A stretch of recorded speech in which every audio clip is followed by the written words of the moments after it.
Temples main చూస్తాం కదా, bells ఇక్కడ అన్నీ ఉండేవి, విగ్రహాలు అన్నీ చెక్కిసారు, సాఫ్ట్ చేస్తారు. కొన్ని అక్కడ అలా ఉండిపోయాయి.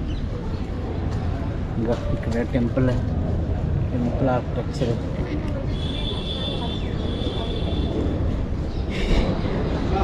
చైన్ గుడి మీద ఉంటాయి కదా, గుడి గంటలు, తోరణాలు, ఇవన్నీ మన హిందూ. ఇక్కడ మీకు క్లియర్గా అర్థమవుతుంది. ఇక్కడ హెడ్ ఉంది దేవుడిది, ఈ కిందన బాడీ అంతా సాఫ్ట్ చెక్కిసారు. సో ఇలాగే విగ్రహం ఉండేది అనమాట. ఇక్కడ అన్ని విగ్రహాలు ఉండేవన్నీ చెక్కిసారు. సో ఈ మొత్తం అంతా అలాగే చేశారు. ఇవైతే అలా గుండి చేస్తారు.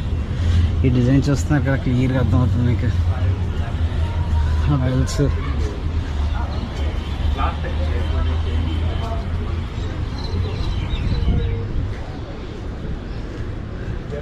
అప్పుడు డిజైన్ ఇవన్నీ